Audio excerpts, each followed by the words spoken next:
Olá, professora Ana Graziele de novo, agora para terminar a nossa primeira aula de planejamento estratégico, da disciplina de planejamento estratégico. Bom, no vídeo anterior a gente falou um pouco aí sobre como que a teoria enxerga o planejamento estratégico, as formas de você conseguir a vantagem competitiva, né? Que são, tem as abordagens da organização industrial e da visão baseada em recursos. Falamos também sobre como que isso é construído, né? Independente da abordagem teórica que seja utilizado, como que o processo de administração estratégica começa? E começa pelas diretrizes organizacionais. E eu dei o exemplo de duas diretrizes bastante conhecidas, que são a visão e a missão. E aí, terminei falando no vídeo anterior sobre os stakeholders, que são os caras que constroem essas diretrizes e que implementam as estratégias dentro da empresa. E agora a gente vai falar um pouquinho mais sobre esses stakeholders e como eles podem ser classificados. Então, recuperando, quando eu falo de stakeholder, eu estou falando de parte interessada. Estou falando então daqueles indivíduos que mantêm alguma relação de interesse com a empresa. Seja essa relação de interesse porque a empresa os afeta ou porque eles afetam a empresa, que também pode acontecer. E aí, nesse sentido, a gente pode colocar um monte de exemplos de stakeholder aí. Então, governo é stakeholder, comprador, fornecedor, parceiros, escola, empresa, enfim, tem um monte de gente aí que pode ser considerada como stakeholder de uma empresa, de uma organização. E aí, no livro do HIT, que é o livro que a gente propõe aí para leitura nessa primeira aula, um dos livros que a gente propõe para leitura nessa primeira aula, traz uma classificação dos stakeholders. Então, segundo ele, existem aí 3 tipos de stakeholders distintos. E aí, quais são esses tipos? A gente tem primeiro os stakeholders de mercado de capital. O que é stakeholder de mercado de capital, professora? São aqueles stakeholders que têm diretamente a ver com o capital, ou seja, com o financiamento das operações da empresa. Então, a gente está falando aí de investidores, a gente está falando de proprietários, a gente está falando daquelas pessoas que colocam dinheiro para o negócio funcionar. A gente também tem os stakeholders organizacionais, que são aqueles caras que fazem a estratégia e as operações da empresa acontecerem. E aí, a gente está falando de quem, meus queridos? Estamos falando dos funcionários ou colaboradores, como alguns gostam de se referir também, né? Então, todos os funcionários, inclusive o presidente da empresa, os diretores, todos eles são considerados stakeholders organizacionais, que estão ali desempenhando atividades para que o planejamento estratégico se execute. E a gente tem os stakeholders de mercado de produto, que são todos aqueles que estão relacionados com os produtos ou serviços que a empresa oferece, pensando na totalidade da sua cadeia de valor.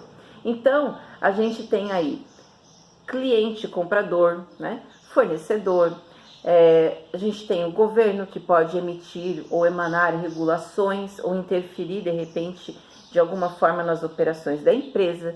A gente tem a comunidade, o local onde a empresa está situada, que também tem influência sobre ela. Peraí, professora, como assim tem influência sobre ela? A comunidade? Lógico, para pensar. Imagina só uma empresa que resolve coletar todo o seu lixo lá de dentro da empresa e jogar tudo na rua. A comunidade não vai ter nenhum tipo de influência sobre ela? Bom, deveria ter a princípio, né? Porque deveria reclamar, deveria bater lá na porta da empresa, denunciar que a empresa está fazendo coisa que não deveria fazer. Cada um tem que cuidar do seu lixo. Então, quando a gente fala desse tipo de situação, a gente enxerga o efeito direto que as ações da empresa têm sobre a comunidade. E aí, o contrário, será que tem alguma relação? Tem também. Quando a gente está falando de uma empresa que precisa contratar funcionários, de onde ela vai contratar esses funcionários? Geralmente está ali, né? Ela objetiva contratar os seus funcionários da região mais próxima onde ela está. Por quê? Porque isso acaba diminuindo os seus custos e também favorecendo as pessoas, porque afinal de contas todo mundo espera que quando uma empresa se instala na sua cidade, no seu bairro, sejam as pessoas que moram ali é que sejam candidatas a esse emprego, né? Ocupar essas posições de trabalho. Então perceba que, por mais que a gente tente, às vezes, resumir a atuação da empresa, não é bem assim. Ela tem uma atuação que é muito abrangente e muitas pessoas participam deste processo, né?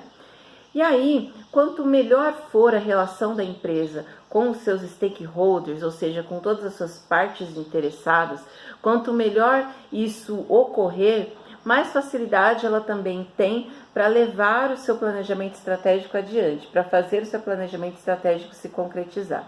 E aí, se esse planejamento se concretiza, fatalmente a empresa vai chegar na posição que ela almeja, que é a posição lá de primeiro lugar no seu mercado, né? Líder de mercado ou ainda liderança estratégica. Então, o que é esse líder estratégico? O que é a liderança estratégica? Justamente a empresa que consegue desenvolver uma estratégia que faça gerar vantagem competitiva, que propicie os lucros dela, né? A lucratividade da empresa, através da gestão dos stakeholders, das operações da empresa, da sua cadeia de valor, e isso a torne lá dominante, né, do seu segmento de mercado. Então, eu acho que toda empresa, de alguma forma, acaba buscando ou desejando, pelo menos, ser líder estratégico um dia.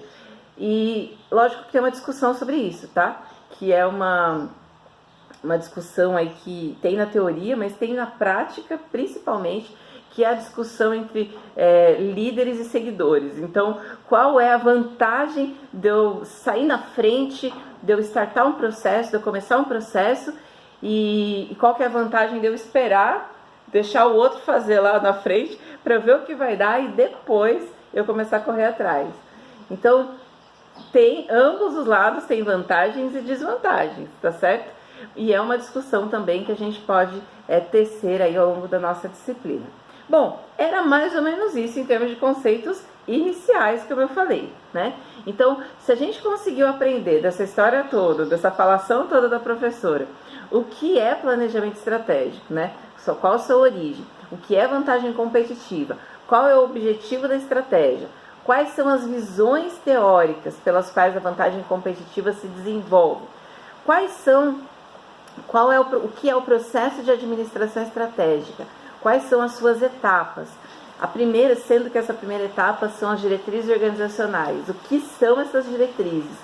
E como os stakeholders participam da elaboração dessas diretrizes? Rapaz, você entendeu praticamente a disciplina inteira, né? Depois a gente vai entrar nos detalhezinhos aí, tá certo? Bom, é isso aí. Faça as leituras recomendadas, não deixa de fazer o exercício, tá? E qualquer coisa, me chama pelo WhatsApp, me chama pelo e-mail, tá? Todos os canais aí estão abertos pra gente fazer a comunicação rolar, tá bom? Então, por hora, fica aí com o meu abraço e bons estudos para você. Tchau, tchau!